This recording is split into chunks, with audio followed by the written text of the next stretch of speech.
Le but de cette chaîne, c'est toujours d'essayer de vous apprendre beaucoup de choses, des choses qui sont importantes dans le monde de musculation et de nutrition. Aujourd'hui avec moi, Anthony Wise. En français, Wiz.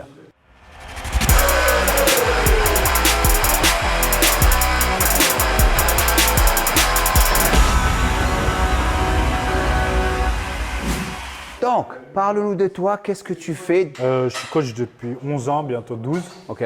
En fait, je suis venu à la muscu parce que j'étais anorexique à la base. Ah ouais? Ouais, vraiment, quand j'étais ado, j'ai failli en mourir. J'étais Waouh! anorexique très gravement, ouais. Et du coup, je cherchais le meilleur moyen pour être à l'aise dans mon corps, pour me sentir moins complexé. Donc, je faisais de la course à pied, beaucoup de sports qui, au final, me détruisaient. Et j'ai commencé à me renseigner de plus en plus sur l'alimentation parce que j'étais complexé par mon ventre en étant anorexique. Vas-y, continue. Toujours à la recherche, tu vois, de la maigreur et de voir mes abdos, etc. J'étais jeune, hein, j'avais 14 ans. Et j'ai commencé à me passionner pour la nutrition parce que je mangeais rien du tout et j'ai bien vu que ça fonctionnait pas, j'étais en train de mourir. Donc j'ai commencé à acquérir des connaissances. Waouh! Et après, j'ai acquis des connaissances un peu en musculation. Ouais. J'avais quelques amis qui avaient le physique que je voulais parce qu'ils faisaient du rugby, de la musculation. Et j'ai commencé comme ça en fait. Donc j'ai commencé par faire de la musculation au poids de corps. T'avais quel âge? J'avais 14 ans quand j'ai commencé au poids de corps. Donc c'était à l'époque, il y avait la méthode Lafay, je ne sais pas si tu connais. J'ai entendu parler de Lafay, ouais. Voilà, il y a beaucoup de polémiques, mais quand tu es adolescent, tu as zéro moyen, tu prends deux chaises, Poids du tu corps, fais des frérot. pompes. Poids du corps, frérot. Voilà. Donc pour le coup, c'était une méthode qui était bien quand tu es adolescent et tu commences, parce que c'était structuré. Donc ça évitait en tant qu'anorexique d'être dans l'extrême, parce que l'anorexie, c'est comme le bodybuilding. Ouais. C'est soit tout, soit rien. Bigorexie et anorexie. Voilà. Donc ça m'a vraiment donné un cadre. Et en fait, petit à petit, du poids de corps, je suis passé au poids, ouais. aux haltères. J'ai commencé à aller en salle, à me passionner de plus en plus pour la nutrition. Et j'étais tellement passionné là-dedans et j'avais tellement besoin de contrôler tout, mon alimentation et mon entraînement. Et je suis devenu coach parce que c'était le métier qui me permettait vraiment de contrôler justement l'alimentation et m'entraîner quand je veux. Okay. Donc je suis vraiment devenu coach par pur égoïsme, tu vois, à la base. Et en fait, donc j'étais hyper jeune, hein. J'ai fait la formation de coach. J'ai commencé, j'avais 17 ans. Okay. À l'époque, ils ne prenaient pas normalement dans les écoles, mais ils m'ont pris. Et donc j'ai fait la formation de coach. Je suis devenu coach en salle. Et en fait, le fait d'aider les autres et de rencontrer des gens qui avaient ma problématique, ça m'a beaucoup aidé psychologiquement. Et ça m'a vraiment passionné. Et donc après, j'ai commencé à coacher en salle. Je donnais des cours collectifs aussi pour manger, pour gagner de l'argent. Et c'était le début du coaching en ligne à l'époque, le tout début. C'était en quelle année?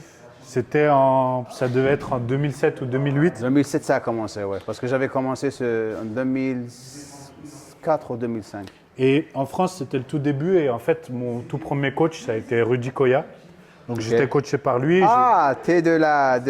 À la base, il y a longtemps. Hein. Ouais. Il était jeune, puisqu'il n'est pas tellement plus vieux que moi. Donc à l'époque, il devait avoir 21, 22. Je devais avoir 19 ans.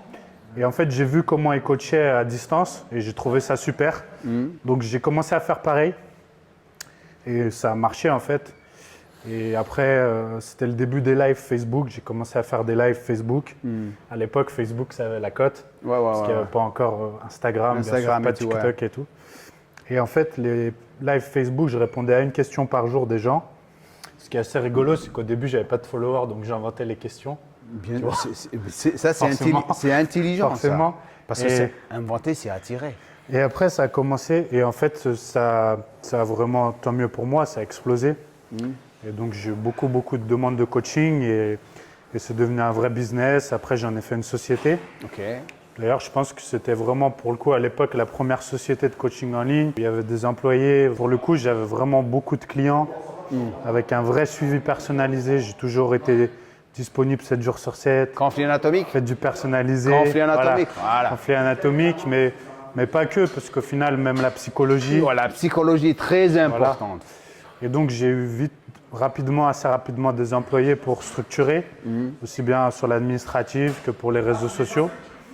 Et ça a continué comme ça jusqu'à aujourd'hui. Tu as une bonne philosophie, ça se voit que tu n'es pas le genre de coach qui juste copie les gens et fait les choses. Tu analyses, Tu es très logique dans tes arguments et c'est pour ça que tu es ici à côté de moi. Mon but, c'est de vous présenter les personnes qui peuvent vous aider. Donc, on va parler de ton problème d'anorexie et aussi tous les problèmes psychologiques par lesquels tu es passé par et ce qui t'a permis de vraiment apprendre de plus en plus. En fait, ce qui est assez drôle, entre guillemets, si tu veux, c'est que l'anorexie, ça ressemble beaucoup au bodybuilding. Et dans l'anorexie, tu as énormément de comportements extrêmes que tu retrouves dans le bodybuilding.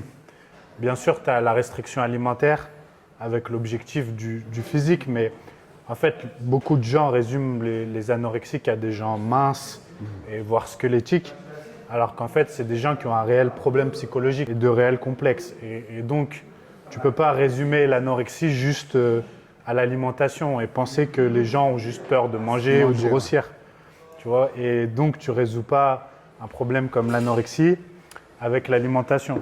En vérité, tu le résous avec un travail psychologique. Of course.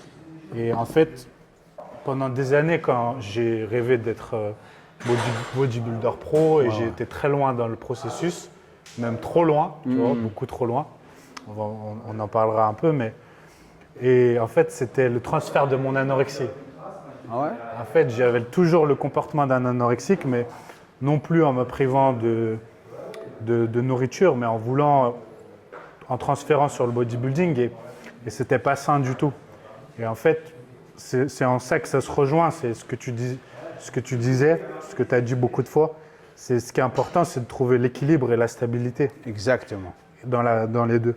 Et en fait, c'est ça qui est dangereux quand on a eu des troubles du comportement alimentaire, d'ensuite pratiquer le bodybuilding, c'est qu'on a l'impression que ça te soigne et ça te stabilise, alors que pas du tout. Voilà. C'est la même chose, c'est juste l'inverse en quelque sorte. C'est ça, ça empire en fait. Ça empire. Et c'est pour ça qu'il y a beaucoup de filles, notamment des Miss Bikini, qui ont été anorexiques, qui font de la compétition et qui, après les compétitions, ont de très gros problèmes psychologiques qui replongent. Parce qu'en fait, elles ont l'impression que ça va mieux grâce à la muscu et au bodybuilding. Mais en fait, ça aggrave tes comportements, tu vois. J'ai eu affaire à beaucoup de filles comme ça lorsque je faisais des préparations pour les filles bikini. D'ailleurs, j'avais commencé à faire ça en 2008 ou 2007. Lorsque ça a commencé, c'était nouveau parce que c'est ce qui m'a permis de vraiment comprendre comment entraîner les femmes proprement. Oui. Et donc, j'ai commencé à travailler avec les filles bikini un petit peu. Le plus grand problème que j'avais remarqué en quelque sorte, c'était la restriction des calories par rapport aux compétitions. Et ça causait un chamboulement hormonal incroyable après la compétition. Je pense que ce qu'il faut voir déjà, c'est que la pratique, là où il ne faut pas cracher dans la soupe, c'est que la pratique de la muscu et du bodybuilding, ça m'a quand même donné une stabilité au niveau de la santé. Ouais. Parce qu'en étant anorexique, à la fin, je courais 3 heures par jour et je mangeais un concombre et un demi-steak par jour. No way! Oui, vraiment. No way! C'est là où je devais être hospitalisé parce que j'avais des chutes de tension, j'étais plus capable de rien et j'étais très jeune, en pleine croissance. Ouais. Donc j'ai perdu 17 kilos. Tu avais quel âge? 14 ans? 14 ans, ouais. J'étais en 3e, j'allais rentrer en seconde. Ouais. Et donc j'étais plus capable de rien en fait. Si j'étais assis et que je me levais, je voyais noir. Enfin, comme quelqu'un qui a déjà une chute de tension le sait. Et en fait, ce qui est assez bizarre, par contre, ça m'a appris quelque chose, c'est que le corps est vraiment puissant puisque j'arrivais à courir quand même 3 heures par jour. Ça c'est tu vois, ouais. alors que je mangeais rien. Et donc il y a beaucoup de gens qui font une hypoglycémie dès qu'ils bougent ou quoi, et c'est très psychologique en vérité. Mais du coup, le fait de pratiquer la muscu et d'avoir un objectif, ça a obligé à manger. Et déjà, en soi, ça sauve parce que tu ne peux pas continuer éternellement à manger 300, 200 calories par jour. Il y a un moment où ça va dire stop. Et d'ailleurs, il y a beaucoup de gens qui meurent de l'anorexie à cause de ça. Parce que, arrivé à un moment, quand les anorexiques extrêmes ont plus du tout de réserve, le corps dit stop et il décède. Donc, en ça donne un cadre sur l'hygiène. Après, ça, c'est la santé physique. Après, sur la santé mentale, je dirais que donc, l'anorexie, elle a commencé à 14 ans. Aujourd'hui, je vais avoir 30 ans. Je dirais que ça fait 2-3 ans que je suis sorti du côté psychologique. Juste, ça fait 2-3 ans? Ouais, si je parle à 100%, oui. Et c'est en ça que je critique beaucoup de gens qui parlent de TCA et qui se disent experts en troubles du comportement alimentaire sur Internet. C'est qu'il y en a beaucoup qui se disent experts alors qu'ils n'ont jamais vécu, premièrement. Tu vois, c'est comme être expert en bodybuilding sans avoir jamais concouru. Et, Les zététiciens. et d'autres qui te disent qu'ils vont t'aider à t'en sortir alors que eux, ils y sont encore, tu vois. Ouais, ouais. Et moi, j'en connais beaucoup qui actuellement coachent des gens pour soi-disant les aider à se sortir de TCA, alors qu'eux-mêmes, ils en ont encore. Et en fait, c'est très dur d'aller au bout du processus parce que ce que tu dois comprendre, c'est que quand tu as été anorexique, en fait, les comportements d'anorexique que tu as l'impression qu'ils sont que vis-à-vis de l'alimentation, mais en fait, ils vont avec tout. Ça veut dire que tes relations, tu as la même façon de gérer tes relations personnelles, tu as la même façon de gérer le sport, tout en fait. Tu vois. Par exemple, tout est extrême, c'est ou tout ou rien. Tout. Tu vois, donc soit tu es fou amoureux, tu es passionné, soit du jour au lendemain, tu te dis on ne se verra plus jamais, adieu. Je suis plus que sûr que vous êtes en train d'apprécier cette vidéo. Plus que sûr. Plus que sûr. Maintenant, ce que vous pouvez faire pour nous, c'est un petit j'aime serait super cool de votre part. L'autre chose, si vous êtes ici pour la première fois, je vous invite à vous abonner à ma chaîne et de laisser un commentaire en bas. Et bien sûr, abonnez-vous à sa chaîne parce que je suis plus que sûr qu'il y a beaucoup de personnes en ce moment qui sont en train de s'identifier aux choses qu'il est en train de partager avec nous. Si vous voulez devenir un de mes élèves, vous avez le lien au-dessous de cette vidéo et on continue. Et c'est ça qui est difficile en fait, c'est qu'il faut vraiment le comprendre pour après que tu arrives à trouver la stabilité, à acquérir la stabilité et aussi à choisir tes priorités.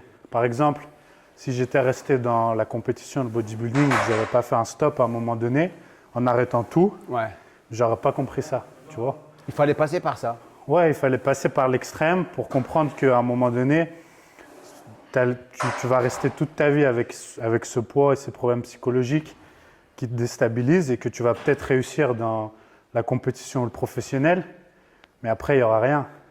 Ça veut dire que tu arrives à 40, 50 ans, tu as peut-être de l'argent, du succès professionnel, des followers, et tu as gagné des concours, mais tu n'as pas de femme, pas d'enfant. Bon, après, tu peux ne pas vouloir d'enfant, mais en fait, tu n'as personne qui t'aime vraiment pour qui tu es et tu n'as pas accordé ton temps aux bonnes choses.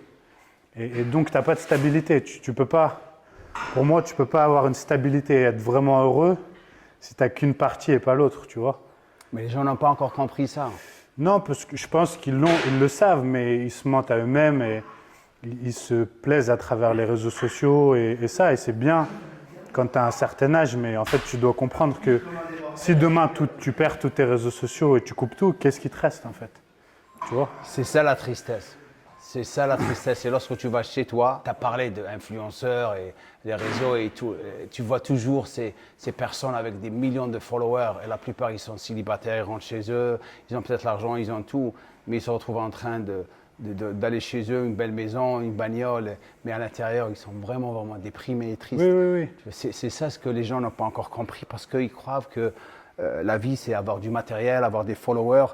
Et la plupart du temps, toute personne qui pense comme ça, ils ne sont pas en train de faire les choses pour eux. C'est pour ça qu'ils perdent le sens de la stabilité, le sens de réussite, parce que c'est toujours qu'est-ce que les gens vont penser de moi. C'est pour ça qu'ils se tuent avec les stéroïdes. C'est tous ces gars ou ces filles, même les filles prennent des drogues à cause des gens, parce qu'ils ne veulent pas perdre la cote, ils ne veulent pas perdre les followers. Donc je risque ma vie pour les gens. Comme ça, ils vont m'accepter, tu vois. C'est ça. Maintenant, j'aimerais parler d'une chose très, très importante. Troubles des comportements alimentaires. Moi, je passais par l'anorexie, mais après, c'est très similaire à...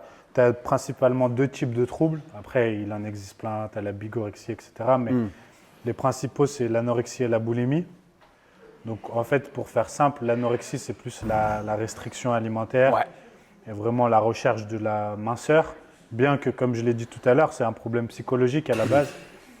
Et la boulimie, c'est plus le mécanisme inverse. C'est l'addiction, on pourrait dire, au sucre, au gras, à la nourriture de manière générale. Ou du moins, c'est tu utilises la nourriture pour compenser quelque chose. Voilà. Donc en fait, tu pourrais, quand tu es boulimique, tu pourrais faire la relation avec la cigarette, l'alcool ou la drogue ou le jeu. Et en fait, tu utilises l'alimentation comme un tampon.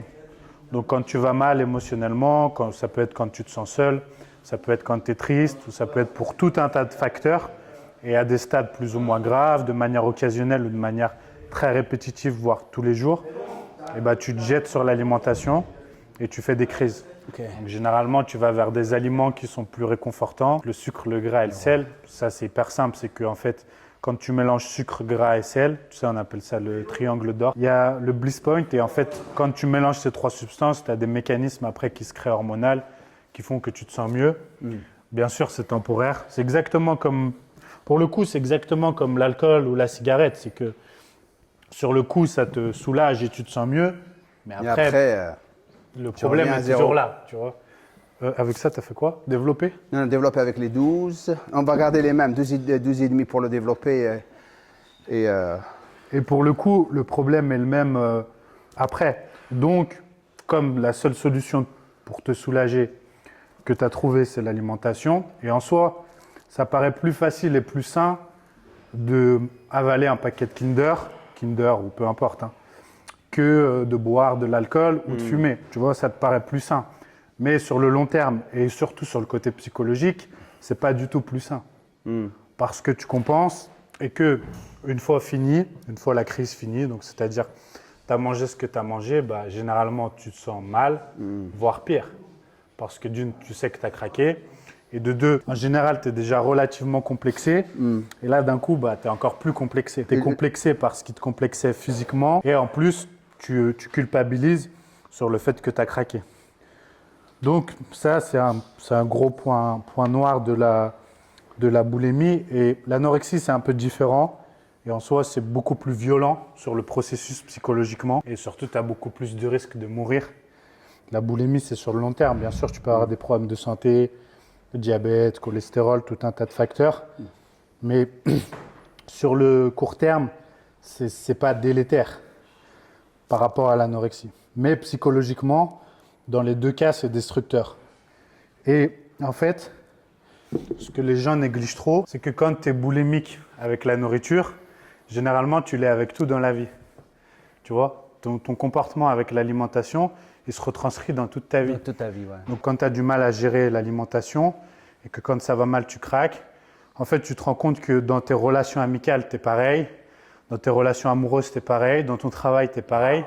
Et tu as tendance à être boulimique de tout. Mais c'est dur de le voir parce que tu es dans la spirale et généralement, quand tu as des troubles du comportement, c'est que tu vas mal psychologiquement.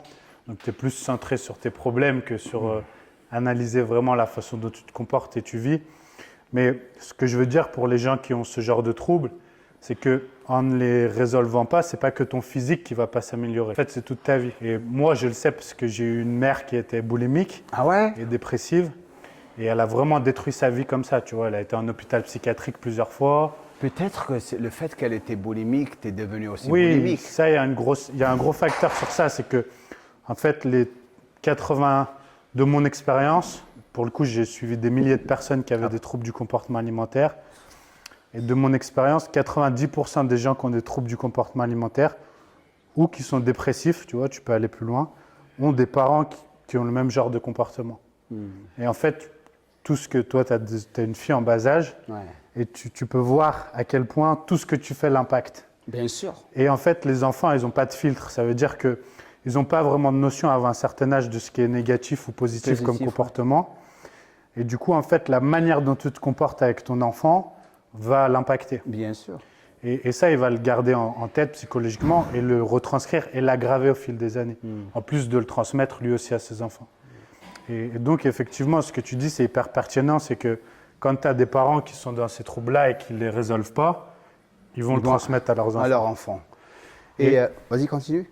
Et c'est là où, en fait, il y a une vraie réflexion. C'est que si tu as des troubles et que tu ne les résous pas pour toi, il faut au moins le faire pour ceux qui t'entourent. Pour ceux qui vont là. Tu vois, parce que, et moi, c'est la vraie réflexion que j'ai eue, c'est que j'aurais pas eu d'enfant si j'avais pas pu résoudre ça. Parce que directement, tu vas forcément le transmettre. Tu vois. Des fois sans le savoir. Sans le savoir. Mais sans le savoir, par exemple, si on parle de ma mère, c'est sûr qu'elle ne me l'a pas transmis de manière volontaire. Tu vois. Mais comme elle le vivait et qu'elle ne pouvait pas le contrôler, comment tu veux faire? Ouais, c'est très dur, c'est très très dur. C'est comme quelqu'un qui est dépressif en fait. Il ne veut pas que son enfant devienne dépressif, bien sûr. Mais il est tout le temps négatif, il s'exprime tout le temps de manière négative. Bah, l'enfant le voit et le retransmet. Ouais.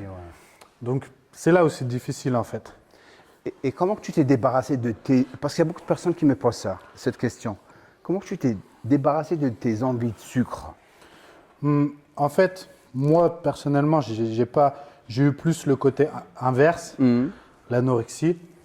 J'ai pas eu de problème de boulimie. Mais par contre, j'ai aidé énormément de gens à se sortir de la boulimie. Ouais. Donc, je peux te parler plus de ça. Et en fait, le problème, c'est de vouloir justement se débarrasser de l'envie de sucre au lieu de chercher à aller mieux psychologiquement. Tu vois? Et à chaque fois que tu as des problèmes comme ça avec l'alimentation et que tu te concentres à tout prix sur la manière de t'alimenter au lieu de réfléchir à ta manière de penser, de vivre et en fait sur le côté psychologique, bah, tu te trompes de combat. Bien sûr. C'est exactement comme si tu penses que, comme on disait tout à l'heure, tu vas sortir de l'anorexie ou de la boulimie en faisant des compétitions ou en ayant un meilleur physique. Et c'est ce que j'ai fait en fait pendant des années. J'ai pensé que le jour où j'atteindrais un physique de Tu bodybuilder, seras content. ça irait mieux psychologiquement. Non. Tu vois? Non. Et en fait, j'ai fait 53 kilos au plus bas, j'ai été jusqu'à 101 kilos, donc ça fait 48 kilos, mais j'ai pas vu la différence. Bien sûr. Et c'est le jour où j'ai arrêté, j'ai vu les photos à 101 kilos et j'ai dit, ah quand même, c'était moi. Tu vois? Mais je me suis jamais vu dans la glace comme j'ai vu ces photos. Tu vois ce que je veux dire? Je me voyais toujours, bien sûr, pas comme à 53 kilos, mais jamais comme j'étais. Et en fait, ça, c'est un vrai problème. C'est que tu dois te concentrer sur le côté psychologique. Donc, si les gens vont mal comme ça, c'est bien de chercher à développer ton corps. Mais si ton corps se développe, mais que ton esprit ne se développe pas, ça ne sert à rien. bah, t'es foutu. Ouais. Tu vois? Et les gens, après, maintenant, comme tu disais, il y a beaucoup de développement personnel et de gourous. Mais en fait, c'est pas une question de développement personnel. En fait, ça va de soi. La vie, c'est évoluer. Évoluer physiquement, c'est bien, mais il faut que tu évolues psychologiquement. Et il ne s'agit pas de suivre un gourou ou d'écouter tout et n'importe quoi. Il s'agit d'être réaliste, de savoir qui tu es, les faiblesses que tu as, les problèmes que tu as. Et les accepter. Les accepter et de te bouger le cul, en fait. Tu vois? Et les gens se mentent beaucoup, mais j'ai tel problème, mais telle excuse. Parce qu'ils vivent tout le temps dans le passé, ils sont vraiment accrochés au passé, ils sont accrochés aux personnes qui sont en train de les entourer. Et le plus, c'est ce que je dis à tout le monde la plupart du temps, ce qui va vous rendre la personne que vous voulez devenir, c'est les personnes avec qui rôder et votre environnement. Si tu rôdes avec des personnes qui sont tout le temps en train de dire des choses négatives ou manger du sucre dans une situation où ils sont tout le temps en train de te faire croire que ce que tu fais c'est normal, là tu vas avoir un très grand problème. C'est vrai. Tu sais. Et c'est ça le plus grand problème qu'on a maintenant, en plus du média social, c'est que toute personne que tu vois devant toi, c'est toujours le six-pack, ou j'ai pas de problème, je suis heureux. Et derrière les coulisses, comme je t'ai dit auparavant, c'est pas la belle vie. Oui. Non, c'est sûr. C'est pas la belle vie. On arrive à la fin, Anthony. C'était super intéressant. Merci à toi. Super gentil de ta part. Vous avez sa chaîne de YouTube au-dessous de cette vidéo. Je vous encourage à aller vous abonner là-bas et voir toutes les choses qu'il est en train de faire. Si je l'ai à côté de moi, c'est parce qu'il a beaucoup de choses à partager avec les gens. Notre but avec cette chaîne, c'est de vraiment laisser des choses qui sont importantes pour vous faire avancer dans votre vie. Ce n'est pas juste des curls biceps, c'est manger des escalopes de blanc poulet. Des escalopes de poulet, pas blanc de poulet. Oui, c'est quoi que vous dites ça? C'est pareil. Bah, c'est pareil. Merci encore. Et comme je dis à la fin de chaque vidéo, nul good.